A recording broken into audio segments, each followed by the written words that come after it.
Vamos lá, meus irmãos, vamos lá. Continuando aqui o nosso segundo dia de aula de História Eclesiástica 2, estamos no último bloco, as nossas aulas estão sendo gravadas. Hoje, a pauta principal é o monasticismo beneditino, estamos tentando entender melhor aquele contexto. Acabamos de ler o volume 1 do Daniel Hopes, a página 576, a lenda, e agora eu quero ler o volume 2, a página 89 em diante, que fala as muralhas da igreja. E aqui eu quero que vocês entendam como que eram vistos os bispos, os pastores, os sacerdotes, os patriarcas, ou como a gente chamamos, os abades. Até essa palavra abade, o que era o abade, irmãos? O abade vem de aba, né, que é uma palavra tanto do aramaico como aba, que é pai, como do latim. O abade, ele era o líder principal do monastério. Então, por que eu separei esse texto aqui também do Daniel Hopes, no seu segundo livro? Para mostrar aquele lado, quando a gente olha para a história e critica, poxa, mas os monges queriam ser tudo, eles queriam mandar em tudo, eles estavam do lado do imperador ou do rei, no caso, agora já que o Ocidente tinha caído e tinha muitos reinos. Poxa, por que eles eram tão vaidosos? Na realidade, é aquilo que eu mencionei no primeiro bloco. Aquilo que era para ser uma exceção vira uma regra. Por quê? Porque os bispos e os monges, e principalmente os monastérios, eles passam a ser o quê? Eles passam a ser uma grande autoridade. Não só uma autoridade intelectual, mas uma autoridade principalmente religiosa, uma autoridade intelectual, filosófica, e uma autoridade da história, porque eles tinham agora o conhecimento de tudo, eles que registraram, eles que iam formando as novas gerações. Logo, quando alguém precisava deles, eles tinham essa visibilidade. E aquilo que era uma atitude de exceção vai se tornando uma regra. Percebam, a postura deles era religiosa, não era política, mas a postura política, sociológica, acadêmica, até mesmo a questão de toda a tecnologia, quem dominava eram os monges. Agricultura, plantio, colheita, agronomia, de uma forma geral, quem dominava eram eles. Então, por isso que eles vão tomando um protagonismo, e lá na Idade Média eles fazem um trabalho muito grande, socorrendo os povos, ajudando-os, mas, ao mesmo tempo, muitos acabam se enveredando. Então, esse texto que fala sobre as muralhas da igreja é muito interessante. Então, vamos ler uma pequena porção. Mais uma vez, eu quero só adoçar a boca de vocês aqui com essa obra do Daniel Hopes, que é maravilhosa, e logo na sequência, então, a gente vai voltar para o texto que estávamos vendo, que é o texto do Justo Gonzalez, para a gente terminar, porque eu também não li ainda o Cristianismo através do século, que eu separei para vocês. Então, pastor Johnny, leia para nós aqui essa porção, por gentileza. Leio sim. Só cortou ali as muralhas Isso, as muralhas da igreja. Se esta influência profunda do cristianismo sobre a evolução dos acontecimentos foi a princípio obra dos grandes pensadores cristãos, pode traduzir-se em fatos, porque se verificou que a igreja, nos momentos decisivos, possuía homens de ação do mesmo calibre. Aliás, foram frequentemente os mesmos. Santo Agostinho não foi o único a reunir, numa espantosa multiplicidade de iniciativas, os dons do pensamento e os méritos da eficácia. Se o termo elite tem um sentido, e se por ele entendemos elementos sociais eminentemente conscientes das suas responsabilidades históricas e superiormente dotados para as assumir, então é fora da dúvida que a igreja esteve dotada de uma elite admirável, ou melhor, que quase me perdi aqui. Toda a verdadeira elite social se alistou nas suas fileiras. Dá uma pausa aqui, pastor, por gentileza. Entenderam, irmãos? Aqui fica muito mais fácil a gente entender como eles eram assediados e como eles eram importantes para aqueles dias. Eram a mente pensante dos seus dias. as elites da sociedade, vamos recapitular, vamos voltar um pouco atrás na configuração do mundo antigo. Como que se fazia, irmãos? Cada império, ou pelo menos cada nação, tinha ali as suas cortes, tinha ali os seus conselheiros, tinha ali, né, os seus magos, como era chamado, ou sátrapas, né? Então, percebam, agora essa configuração, nesse contexto, eram eles, quem? De fato, os bispos, os monges, os abades, os sacerdotes, eles que estavam nessa elite. E por isso que aqui a gente começa a entender um pouco da importância deles, mas ao mesmo tempo de como eles foram alvos de muitos ataques, principalmente sabendo que eles poderiam ser massa de manobra ou ser úteis para serem utilizados para contra outros. Então, é interessante essas frases. Leia mais esse parágrafo para a gente, por favor, pastor. Joia.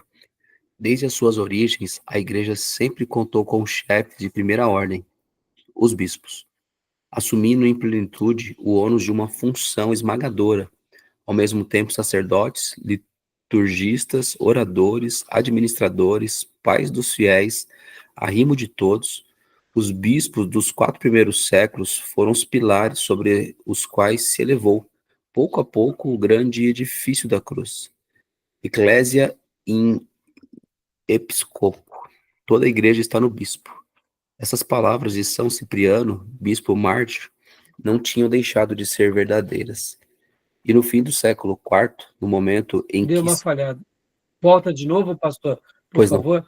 Essas palavras são Essas, assim, essas palavras de São Cipriano, bispo mártir, não tinham deixado de ser verdadeiras.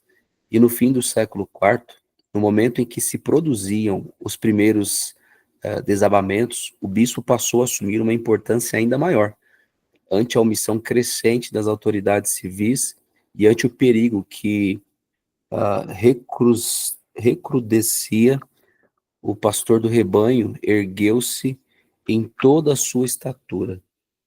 Já Santo Ambrósio tinha sido um modelo admirado pelo próprio imperador. Como a gente já viu nas outras aulas. Perceba, toda a igreja está no bispo. Isso vai dar pano para manga para a romanização ou não? Total, né, meus irmãos? Total. Mesmo que, percebam, aqui é um momento de emergência, mas a emergência passa a ser um padrão. Para o quê? Para aquilo que virá. Está dando para entender como que isso é forte? Só mais essa frase, pastor, para a gente concluir, voltar ao livro. A sorte. Joia. A sorte providencial da igreja, por ocasião do drama do século V, foi ter a seu serviço uma pleiade de figuras poderosas, isso por toda parte. Homens que puseram à disposição de Cristo qualidades e virtudes que nos causariam espanto pela sua riqueza, se não as víssemos sustentadas e explicadas pelos dons da santidade. Essas testemunhas de Cristo, que na vida particular se entregavam à penitência, ao desprezo das coisas terrenas e à humildade, cheias do espírito de justiça e de sabedoria, esses homens que viviam quase sempre como monges, perdidos em Deus, souberam ao mesmo tempo dar conta de todas as obrigações, muitas vezes terríveis, no seu cargo. Pregar a palavra de Deus às comunidades que presidem, levantar edifícios, fundar mosteiros, celebrar intermináveis liturgias que somente eles podem oficiar e ao mesmo tempo administrar os bens da diocese, que em muitos casos alcançaram cifras razoáveis, ocupar-se dos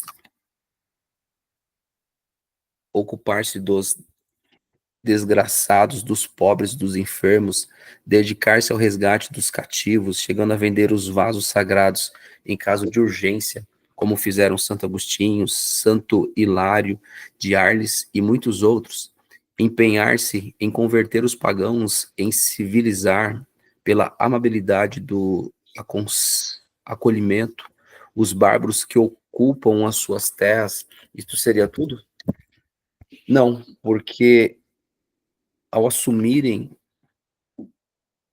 não, porque ao assumirem as suas funções pastorais, esses bispos tiveram de desempenhar, além disso, e a revelia de si próprio, um papel político considerável. No momento em que os funcionários imperiais ou os militares romanos se mostraram tantas vezes incompetentes diante da sua tarefa, o representante do povo já não é o burocrata ou o soldado, mas o bispo. Em inúmeros casos, é ele o verdadeiro defensor da cidade. Normalmente não detém esse título, que por lei costuma ser atribuído a um magistrado municipal, mas na prática assume-lhe as funções até o heroísmo e ao sacrifício. E é então que estes príncipes da igreja se revelam também grandes chefes políticos e militares. Quando tudo amolece, eles seguram assim, perdão. Quando tudo amolece, eles seguram. Assim, Santo Agostinho faz reviver a coragem na Hipona cercada. São Nicásio deixa-se matar na sua catedral em Reims. Santo Exubério de Toulouse resiste de tal forma aos vândalos que é deportado. Santo Ainon organiza a defesa de Orleans. São Lobo lidera a resistência em Troyes e tantos outros. Seria... Pastor, só tá fechado o seu áudio. Opa, tá bom até aí, pastor, obrigado, viu? Imagina. Viram, notaram, meus irmãos, deu para entender o contexto que nasce? Olha só, essa frase, né? Eles se tornam, por uma questão de necessidade, influentes e grandes chefes políticos e militares. São exceções, mas aí a exceção vira regra. Então, vamos voltar agora para o material. Tudo bem até aí? Tudo tranquilo? Tudo sim. Joia? Maravilha, então. Então, agora aqui fazendo uma síntese, bom, depois vocês vão pegar no livro-texto. Agora a gente vai trabalhar sobre a regra. O que era a regra dele, irmãos? O que é a regra? Eu vou até abrir para vocês aqui, eu separei, peguei, já vou, inclusive vou mandar para vocês. A regra nada mais é do que um material, né? Eu peguei aqui esse material nos mosteiros de São Bento, procurei tanto do Rio de Janeiro quanto em outros lugares, e vou passar para vocês, né, regra do glorioso patriarca São Bento. É claro que é numa leitura católica, então façam a devida leitura, tá? Bento escreveu uma regra de vida para os seus monges. Tem a tradução, né? Aqui, a tradução em notas, Dom João Evangelista, Enúcio, e aí tem aqui algumas coisas, e aqui a regra nada mais é, meus irmãos, do que, vocês vão ver aqui, olha a quantidade, 73 capítulos em que ele estrutura toda a vida monástica. Toda a vida monástica. Então, em 2 horas dá para vocês lerem e aprenderem o que ele trata nesse assunto, né? Eu baixei tanto esse quanto este outro aqui. Esse outro eu achei bem curioso, que ele trata de uma forma um pouco diferente.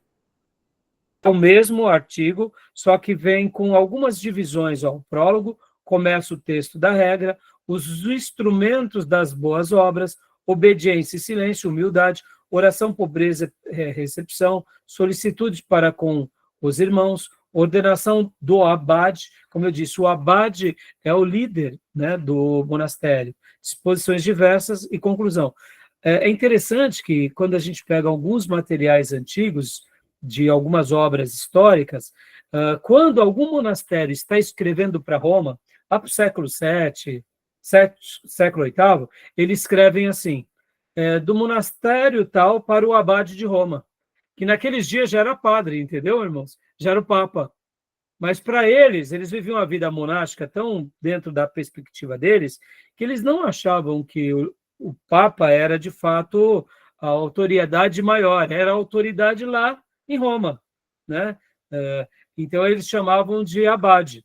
Do abade aqui, do monastério, por exemplo, de Constantinopla, para o... Estou dando um exemplo, tá, irmãos? Para o abade de Roma. Mas eles estavam se referindo a quem? Ao Papa. Né? Percebam como que as coisas vão se transformando ao longo dos séculos.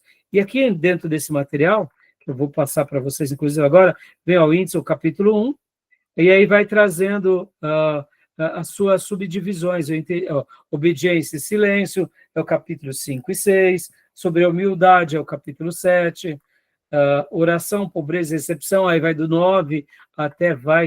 Então, ele faz uma subdivisão com subtítulos, tá? Então, a gente já vai voltar para ele aqui.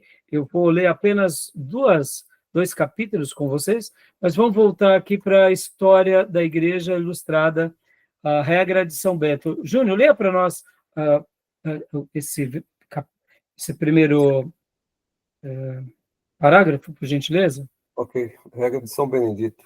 O enorme impacto dessa regra não proveio da sua extensão, pois ela continha somente 73 breves capítulos, que pode ser lido facilmente em 1 ou 2 horas. O impacto provém do fato de que a regra ordena a vida monástica de forma concisa e clara, de acordo com o temperamento e as necessidades da Igreja Ocidental.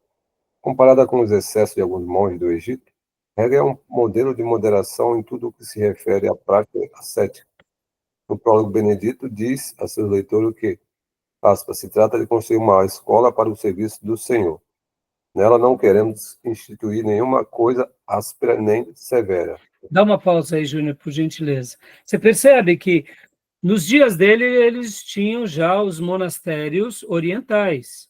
Então, a proposta é sistematizar para criar um padrão diferente daqueles, mas é aquilo que eu digo para vocês, meus irmãos. Quando uma coisa ela pode até ser bem intencionada, mas se a gente não tiver os devidos cuidados, aquilo que a gente cria, que pode ser uma boa intenção, unido a outros fatores, como a institucionalização da fé, o poder que é dado, as práticas doutrinárias erradas, aquilo que num primeiro momento é nobre, pode se tornar num mausoléu ou numa grande perdição ali na frente. Então, você percebe que aqui no primeiro momento, continua para nós, Júnior, só mais esse parágrafo aqui até o além, aqui, ó, em consequência. Em consequência, toda a regra domina um espírito prático, às vezes até transigente. Assim, por exemplo, enquanto que muitos monges do deserto se alimentavam somente de água, pão e sal, Benedito estabelece que seus monges devem se alimentar 2 vezes por dia e que em cada refeição deverá haver 2 pratos cozidos e às vezes outros de legumes ou frutas frescas. Ou seja, você percebe que enquanto uns faziam jejuns, viviam a vida baseada no ascetismo, numa renúncia profunda, é claro que eles como, por exemplo, o Antão viveu até os 105 anos, é óbvio que ele se cuidou bem, mas aqui a proposta era outra, né? Continua lendo para nós, Júnior, é muito interessante esse daqui em diante. O primeiro lá do deserto, do Oriente, era muito contra o próprio corpo, né? Esse aqui não, se cuida do corpo. Exatamente. Agora vocês vão ver que cuida bem demais. Olha aqui, pode continuar lendo. Além disso, cada monge recebeu 1/4 de litro de vinho olha...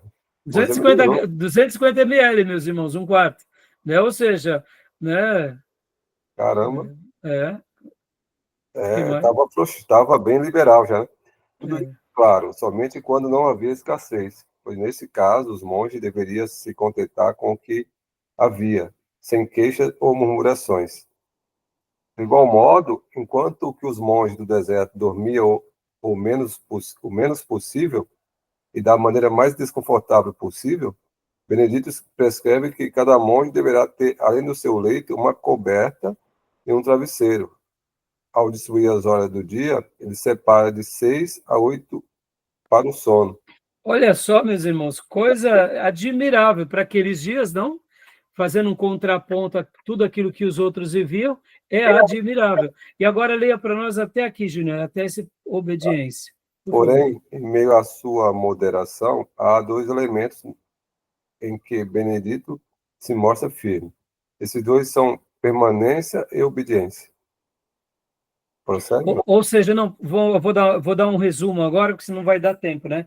Permanência e obediência. Lembra aquilo que eu falei para vocês? Que eles tinham o hábito, os monges, de ficar saindo de um lugar para outro? Então, é por isso que ele fala assim, não, vocês têm que permanecer, se possível, durante toda a vida, servindo naquele monastério. Porque no momento em que vocês começam a literalmente circular, vocês perdem a identidade, usufruem do que o monastério... Vamos pegar um caso bem prático aqui. Está tendo um momento de escassez em certa cidade. O monge deixa de estar servindo ali por causa da escassez. Ou seja, ele não está servindo de forma correta. Então, a permanência é uma coisa muito importante, que eles vão começar a trabalhar em cima disso, e a obediência. Ou seja, só que aqui não é uma obediência cega, viu? Vocês vão ver no texto, não vai dar tempo a gente ler tudo agora, mas vocês verão no texto que eles procuram, inclusive, com essa obediência, mostrar o seguinte, olha, vocês podem, sim, questionar o líder, né, o abade. No entanto, se porventura ele quiser que vocês façam algo, siga a orientação. Então, eles vão dando os critérios. Tem até o critério da retirada, excomungar a pessoa, mas eles criam também um processo de readmitir a pessoa até 3 vezes, porque a partir daí ele já, se uma pessoa quis sair do monastério, praticou certas coisas erradas, depois da 3ª vez eles já não recebiam mais a pessoa.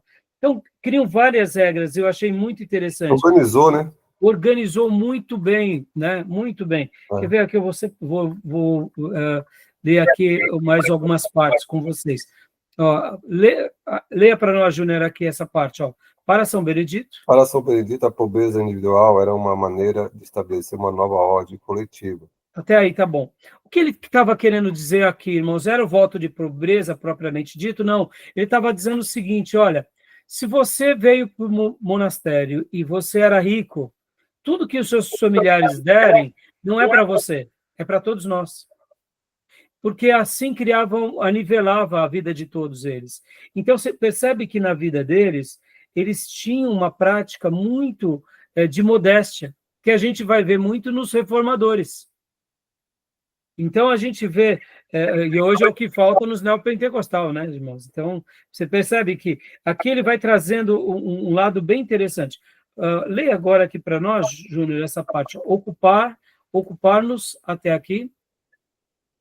Ocupamos-nos até aqui a administração do mosteiro, mas, para São Benedito, só a atividade dos monges deveria ser a oração. Todo dia havia horas separadas para a oração individual, além dos cultos comuns que tinha lugar na capela ou oratório. Desses cultos havia 8 por dia, 7 durante o dia e 1 no meio da noite. Segundo as palavras do salmista, 7 vezes no dia eu te louvo.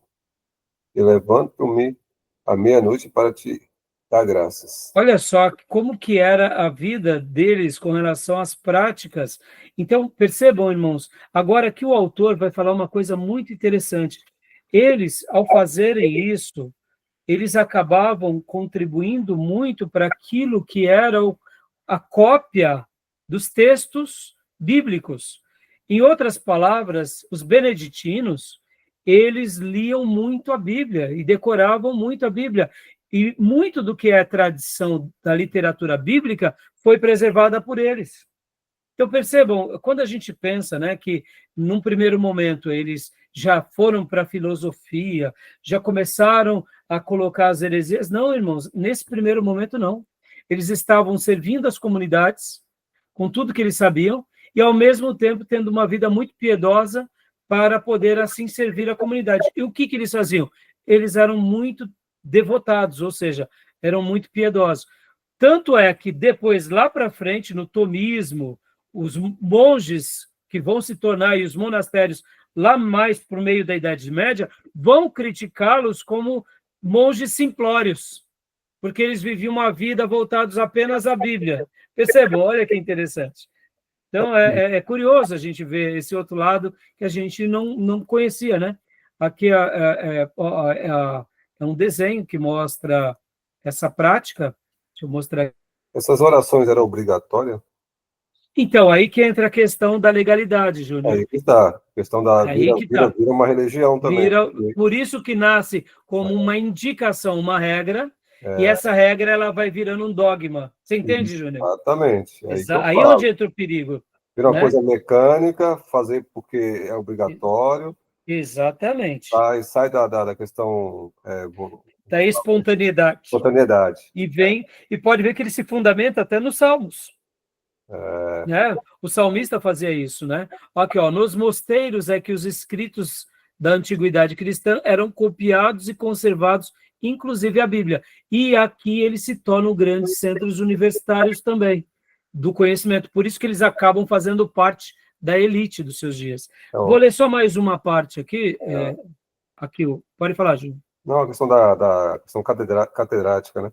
Isso. Começa Ou seja, a gente não pode negar o lado positivo e nem deixar de citar também o lado negativo, porque a regra nasce para estruturar, para criar uma uniformidade, e eles fazem da regra o quê? Fazem da regra um credo. Concorda? Isso. Exatamente, fazem da regra um dogma. Por isso que eles passam a ser o principal polo do monasticismo em toda a Idade Média. Porque, você concorda? Para que eu vou pegar monges lá do deserto, lá da Capadócia, lá do Egito, e nada, eu vou pegar os beneditinos, já está tudo feito, funciona. Então, leia para nós aqui, Júnior, o resultado. O resultado de tudo isso foi que quase todos os monges sabiam o salmo de cor, bem como Deu muitas uma falhada, outras... Júnior. Volta aqui, Júnior, deu uma falhada. Tá, O resultado de tudo isso? Tudo isso foi que quase todos os monges sabiam o salmo de cor, bem como muitas outras porções da Bíblia. Por isso, não é verdadeiro dizer que na Idade Média não se lia a Bíblia. Pelo contrário, por causa do impacto do monasticismo beneditino, a maioria dos monges e muitos leigos devotos da Idade Média podiam recitar a Bíblia de cor por horas e horas. O próprio Lutero mostra em suas obras o conhecimento do salmo que seria surpreendente se ele antes não tivesse sido monge, recitando todo o salmo uma vez por semana durante anos e anos. Entenderam, irmãos? Então, quando a gente pega e põe tudo dentro do mesmo balaio, a gente acaba pecando, né? Verdade. Concorda? Esse é o ponto, sabe, Júnior? É fazer o corte devido, com o momento devido.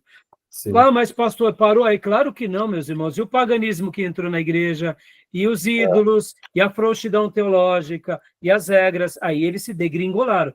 Mas a origem não era assim. Verdade, não era, não. Não era assim, entendeu? Apego na palavra. Exatamente. E para a gente encerrar, leia as primeiras linhas aqui, a regra de São Benedito, a expansão do monasticismo beneditino. Ok. A expansão do monasticismo beneditino. A regra de São Benedito dizia pouca coisa sobre o estudo, mas em pouco tempo o monasticismo beneditino se distinguiu neste sentido. Já antes de São Benedito, Casiodoro, o ex-ministro do rei Godo Teodorico, tinha combinado a vida monástica com estudo. O sistema beneditino logo seguiu o exemplo de Cassidoro, e os mosteiros beneditinos se transformavam em centro de estudo, onde se copiava e conservava manuscritos. Em certo sentido, a regra apoiava esse hábito, mesmo que não explicitamente, pois para que os monges pudessem recitar o salmo e ler as escrituras em suas horas de oração, era necessário que soubesse ler, que o mosteiro tivesse manuscrito. Em pouco tempo, enquanto o restante da Europa ocidental se esquecia dos conhecimentos da antiguidade, os mosteiros foram se transformando em centros onde se estudava e conversava esses conhecimentos. Ou seja, olha que interessante, irmãos. Então, a gente joga umas pedras bem grandes em cima deles, que eles quiseram dominar, não foi bem assim. Aquele mundo bárbaro, que não estava muito preocupado com cultura, com tudo, eles eram a elite da sociedade. Ora, apoiando e fazendo frente a questões políticas e de guerra, ter uma resposta ali ou uma urgência, e ora também porque se tornaram grandes universidades. Então, percebam que aqui foi o pano de fundo perfeito para o romanismo depois lá na frente, porque eles já eram influentes. Nesse período aí, que tinham grandes homens comprometidos com a obra de Deus, com a santidade da igreja, com a palavra do Senhor, mas, assim, nesse período aí, até na transição, os cultos eram em latim, né? Ainda não, Júnior. Aqui o latim vai começar um pouco depois. Quando o romanismo, ele de fato é consolidado, Ah, tá. é isso que eu digo para vocês que é interessante, que a gente vai fazendo os cortes. No romanismo, sim, o latim vira, mas até então não. Aqui todos tinham acesso, né, ainda. Tem acesso. Então, Embora por isso... diz que era muito caro, né, do pergaminho. Exato. Era todo E mundo. agora pensa, Júnior, como eles eram sensacionais nesse momento, entendeu? Porque acabava sendo polo de educação para todos. Sim. Agora, olha, esse quadro aqui diz uma coisa muito interessante, olha só. Ó, por diversas razões, muitos pais dedicavam seus filhos à vida monástica, desde a tenridade. Neste desenho, copiado em um manuscrito do século XIII, perceba, aqui já é do século XIII, o abade recebe a criança junto com o dote que os seus pais ofereceriam ao monastério. Ou seja, muitos pais prósperos, e principalmente reis, quando tinham filhos bastardos, jogavam os filhos lá dentro do monastério, entendeu? Porque eles iam ser úteis, mas não tão úteis dentro dali da vida do castelo, ia dar mais problema, deixa lá no monastério. E também acontece vários problemas, porque muitas crianças eram enviadas para os monastérios, não por causa que eles queriam, mas porque os seus pais os enviavam. E aqui surgiu um grande problema também, porque, opa, eu não quero estar lá. Então, olha que interessante. Aqui mostra eles fazendo seus trabalhos, né? E aqui mostrando o trabalho deles no campo, né? Ou seja, fazendo as obras. E para a gente concluir, meus irmãos, eu sei que eu já estou gastando bastante tempo, mas eu separei aqui uma frase aqui, ó, essa daqui. Onde está? Aqui, ó. Aqui. Não, onde está? Não, logo depois aqui. Essa daqui, ó. Leia aqui, Júnior. Por favor, Júnior. Aumenta aí. Em séculos posteriores, né? Aqui, ó. Aumenta aí. Ah, tá. Ó, percebe? Aqui o autor, o nosso irmão Justo Gonzalez, já começa a sinalizar o que eles vão se tornar. Tá. Em séculos posteriores. Em séculos posteriores, esse hábito chegou a corromper-se a tal ponto que muitos nobres e reis utilizavam os mosteiros para colocar neles seus filhos ilegítimos, ou, às vezes, algum filho menor, que poderia complicar a herança. Exato, ou seja, lá acabou sendo um reduto, né, também para isso. E agora, deixa eu só ver onde tem mais... Não, tá bom, meus irmãos. Aí depois faltam um pouco as linhas, né? Mas, a grosso modo, eu só queria mostrar agora aqui para vocês, página 56, aqui, ó, página 56. Em séculos posteriores, principalmente a partir do século 18, os historiadores, filósofos e teólogos tiveram a tendência de desprezar o pensamento que predominava naqueles antigos mosteiros beneditinos. Por quê? Por quê? Porque, é óbvio, irmãos, na hora que a gente valoriza essa vida de piedade, de pureza, de não sei o quê, você vai aproximar eles de quem? Você vai aproximar eles do romanismo ou do protestantismo? Estão entendendo? É muito simples. Toda a tônica dos pais do deserto, dos pais do Oriente, dos pais da Capadócia, dos pais do Ocidente, do monge beneditino, vai ser muito mais próximo à nossa linha. Então, por isso que muitos pensadores vão tratá-los assim, sabe, com aquele certo desdém, né? Por quê? Dizia-se que estes era grosseiro, sem originalidade, sem coragem para especulações. Por quê? Porque no século XVIII, aqui, eles são filósofos. Aqui a gente já está falando do período pós-contra-reforma. Ou seja, precisa ratificar o romanismo, mais do que tudo. Tudo que tudo isso é verdade, mas também olha, só concluindo a leitura. Tudo isso é verdade, comparado a eles, né? No entanto, mas também é verdade que eles tinham raízes profundas na realidade humana, no suor da terra, historiadores, teólogos e filósofos que não cultivavam a terra nem preparavam seus próprios alimentos não podem compreender. Ou seja, Então, assim, eu acho que esse contraponto ele é muito interessante para a gente entender um pouco mais eles, né? Pode falar, Júnior. Século XVIII é iluminismo, pô. Sim, sim. Né? Se contrapõe à fé, pô. Claro, totalmente, né? E você acha que você vai valorizar a patrística? Deixa a patrística lá. A gente canoniza eles e basta você saber que eles viraram santo. E o que eles fizeram? O que eles fizeram não é tão relevante, porque o que eles são é São Santo, para eles serem prestigiados e para eles serem adorados. Mas compreender a obra deles é diferente. Por outro lado, o monasticismo beneditino passou a ser o braço direito da obra missionária da igreja medieval. Lembra que a gente viu na última aula, na primeira aula, né, de História Eclesiástica 2, de missões medievais? Eles foram o braço da evangelização. Ou seja, irmãos, vamos parar para pensar. Aqui, Agostinho, o missionário que obteve a conversão do rei Otoberto, aqui é o Agostinho de Cantuária, não é o Agostinho de Hipona, tá, irmãos? De Kent, que veio a ser o primeiro arcebispo de Canterbury. Era um monge beneditino. Os 39 monges que acompanharam e os muitos que o seguiram também eram. Então, meus irmãos, a gente vai ver. E aí, por último, ele encerra falando de Bonifácio, irmãos. Essa história de Bonifácio é maravilhosa, mostrando também a importância de Bonifácio na expansão do cristianismo, entendeu? Tá bom, meus irmãos? Exatamente. Então, fechamos aqui, né? Eu acho que essas obras... Acabei não mostrando para vocês aqui essa obra aqui, a obra do cristianismo através dos séculos, no capítulo 14 e do capítulo 15, vai dar uma síntese muito boa e uma síntese evolutiva do romanismo aqui, irmãos.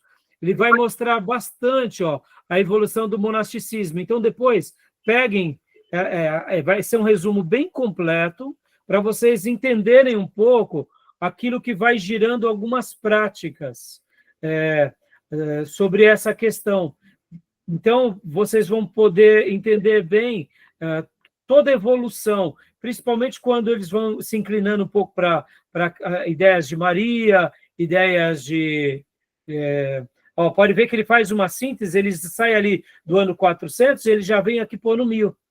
Então, vai ser bastante rico essa leitura para que vocês possam estar entendendo um pouco melhor esse desenvolvimento. E aí, no capítulo 15, o desenvolvimento hierárquico e litúrgico, que aí já começa de novo fazendo um contraponto, indo agora um pouco mais para o lado do papado. E aí a gente vai trabalhar uma das nossas aulas exclusivamente sobre o papado. Tá bom, meus irmãos? Okay. Tudo bem? Valeu. Tudo bem até aí? Beleza. Podemos encerrar? Alguma dúvida, algum acréscimo? Todas as dúvidas? Não, tá bom. Né? Eu acho que deu para a gente fazer um corte interessante da história. Tá bom, meus irmãos? A ideia é fazer o suprassumo e quem assiste a aula que vai procurar mais informações, né? Exatamente. Exatamente. Conseguir fazer a síntese, senão não é síntese, né? Não é síntese. E assim, né, Júnior, mesmo eu estudando para passar para vocês, que eu estou aprendendo também, mas assim, a gente está trabalhando sobre esses clássicos, né? Então, os clássicos nos dão... Por isso que é importante a gente fazer várias leituras, ler com várias obras, pegar, né, tanto literatura católica também, literatura ortodoxa grega, russa, principalmente a nossa protestante conservadora, e fazendo esse apanhado, para a gente poder chegar a um consenso, eu diria, um pouco melhor, né? Tá bom, meus irmãos? Beleza. Beleza, meus irmãos? Joia. Então, obrigado aí por estar até agora conosco, e bom feriado amanhã, lembrando que a prova de vocês têm que entregar até amanhã, e todos os trabalhos extras até meia-noite de amanhã, tá bom? Ok. Porque era já para ter feito essa avaliação, mas em virtude das matérias aí, eu não consegui mandar antes para vocês. Tá bom, meus irmãos? Já mandei, agora falta mandar os trabalhos extras. Joia. Então, é isso aí. Que Deus continue nos ajudando aí, abençoando. Graça e paz a todos os irmãos aí. Bom feriado. Amém. Amém. Bom descanso. Deus abençoe, meus irmãos. Até mais. Graça e paz. Graça e paz.